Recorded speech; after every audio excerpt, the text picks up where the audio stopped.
มื้อนี้มากินจุ่มเลยพี่น้องขนาดจานบางใหญ่เลยพี่น้องเลยเบิร์ดเดย์กับเศร้าได้ไหนเบิร์ดเดย์กับเศร้าหนักป้ายังคอยกินเมื่อกี้มันรอดได้ย่านมึงเงินบรอดมาพี่น้องเอ๋ยอะไรคนกันลงกันไล่ยางแน่พี่น้อง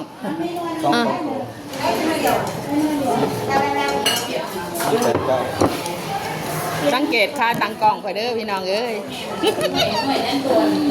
ค่าตังกล่องก่อยเป็นฟ้าแอบเข่าเมื่อนั้นจะบอกไปมันร้องเพลงเป็นมือทุกเพลงก่อยก็ห้องน้ำอีกใดซ้ำเนื้อหันน่ะ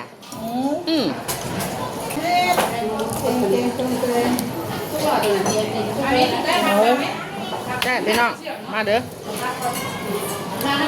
จุ่มมาสั่นน้ำซุปอยู่ห้านมันเด้อแก้วพี่น้องผมมีมือตักน้ำซุปอยู่ห้านบ่ดำเนินแม่นว่ะเฮ้ยเอาจะหลวงห้านน่ะนะเดือนเนี่ยอ๋อบ้านแก้วละบุญหลายพี่น้องแก้วบักละหลายตอนสวยพี่น้องมือสวยมือนี่เด้อไปกินข้าวกินน้ำมากินอันนี้ไปต่อสวิตตีกึ่งไปรถเอาคนตลาดมาบ้านเขาเจ้าไปได้แก้วอีสานนั่นแก้วหิวแซ่บอยู่แซ่บเด้อพี่น้องเด้อมาเด้อกินกันคอยจุ้ยมัน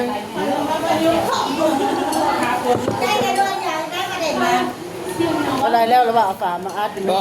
คนยังบ่แล้วอันนี้ค่าตังค์คอยอันนี้พี่น้องความสมัครได้ดีเด้อมสใส่เศษค่ะแซ่บเด้อมาเด้อพี่น้องแซ่บมาเด้อพี่น้องเอ้ยมีหลายโต๊ะอีกได้อยู่นี่มีโต๊ะน้อยอีกมีโต๊ะน้อยอีกป้าโธ่พี่น้องเบิ่งบรรดาน้องๆก็เฮ็ดแจวให้เจ้าเอ้ยมาเพ็ดล้วนๆเลยตัวนี้โต๊ะน้อยตัวนี้โต๊ะน้อยคุณโต๊ะใหญ่เด้อยังมืดเลย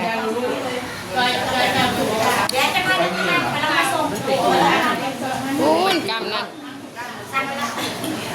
ยังบุคคลได้พี่น้องก็แม่นว่ามีเท่านี้ได้ยังบุคคลผู้ใดก็ไปเบียกไปงานก็จะเอาน้ำแน่เรียนหนูแล้ว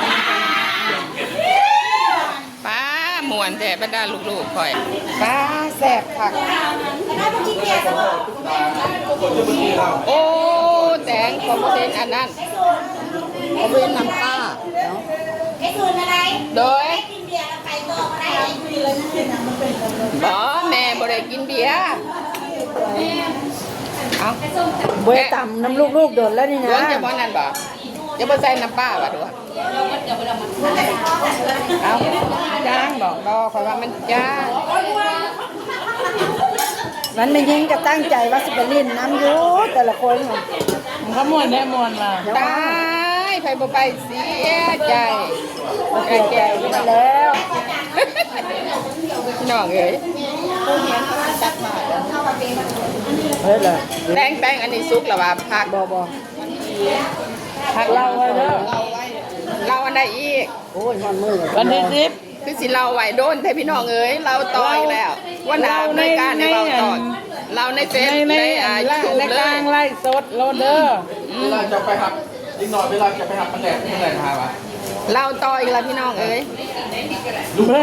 จัดแบบทางตอนมาเจอเลยเฮ็ดตักบาทเด้อฮะผู้อาจารย์ที่ดวงลำไปแล้ว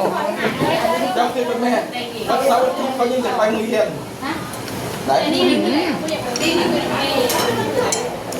แม่ไปเห็นหยางดวงเอ้ยแล้วคู่กันมาโลดนี่ไม่เห็นหมอกปีนมาสอนแม่ล้างเขาแม่ล้างกินเนื้อเลย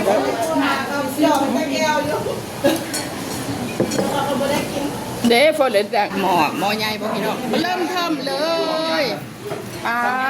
ขนาดแสบผักมันเป็นสิ่งไทยเนาะขนาดจุ่มพี่น้องจุ่มต้นสวยจุ่มไม่ไหวบ่ล้างขวดไม่ได้อร่อยอีบึ้งเกิดมาจากเยอะที่ห้าเยอะที่เขาเอิญปีดาเดี๋ยวนี้